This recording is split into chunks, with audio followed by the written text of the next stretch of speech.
Alright, we got the first fight of the fucking Octagon.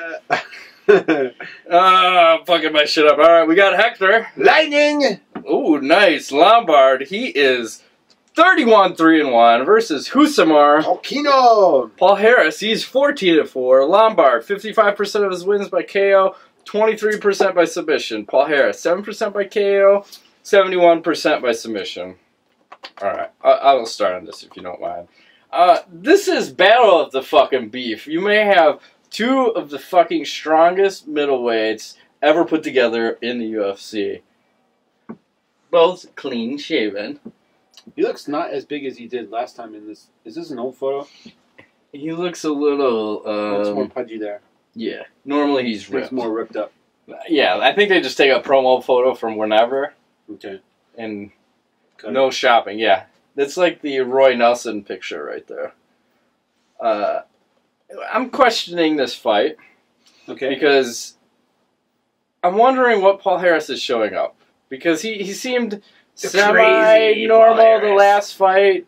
He doesn't seem as scary since he played footsies with Alan Belcher. And Alan Belcher almost fucking twisted him.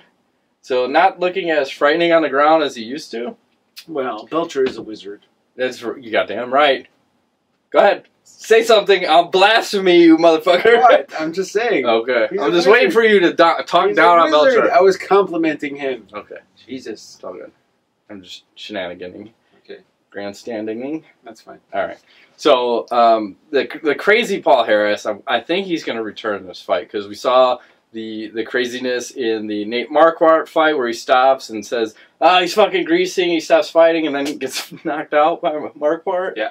And then the Dan Miller fight where he thinks this fight's over, celebration. And like he jumps up on the octagon. I'm like, that's a penalty. You can't do that. You just lost the fight. Yeah, I didn't stop the fight. Okay, come on back.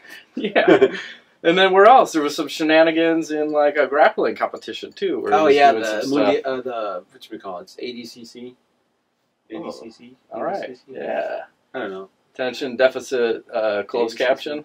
The shit overseas. Yes, the top of the top. I don't know. He went a little bit crazy.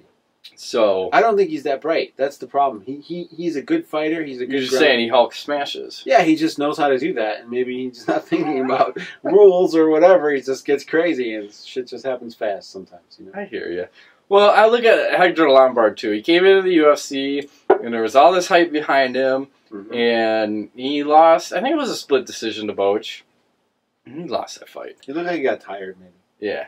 And it looked like, well, he said himself that he was injured, but this is a guy, too, where you listen to his training partners talk, Lombard, and like, this guy, he's fucking, there's something wrong with him. He's not right. He's a mean son of a bitch. Like, he goes full bore and doesn't pull punches. He's out there to hurt you, whether it be in training or whether it be in the fucking octagon.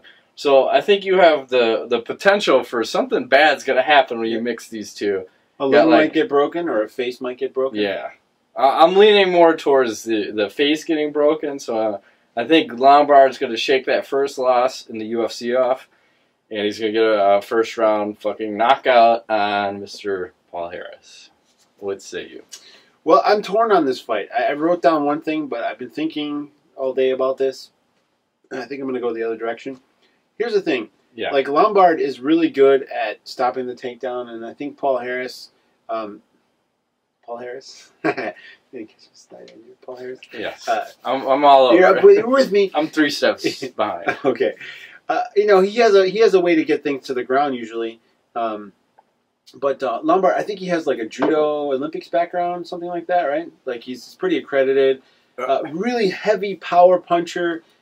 Just can really lay it down. And we've seen Palhares kind of go lately with more striking. So I was kind of thinking in the beginning, like, okay, maybe he's going to play that game and then end up getting fucked up in the strike stand-up, which, how you said, for early on.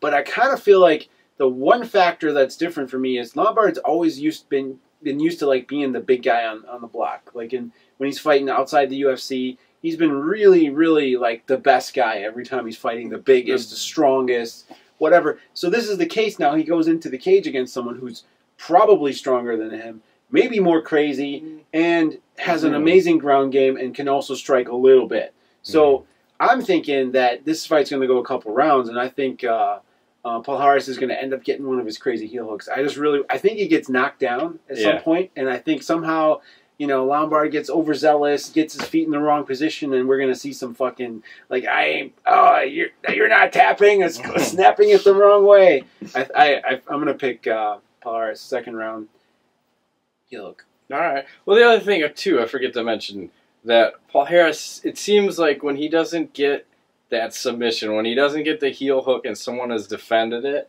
seems like he mentally breaks. Just because of that? Yes. Maybe. Because he can't get his go-to move, and then he's fucked for, like, the rest of the fight. So, if say, that position happens and Lombard gets out of it, you can fucking write Palhares off for the rest of that fight. So probably. Something to watch out for. I'm picking him. What does the 8-ball say? So we'll disagree.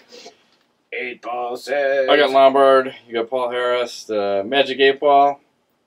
Hector Lombard.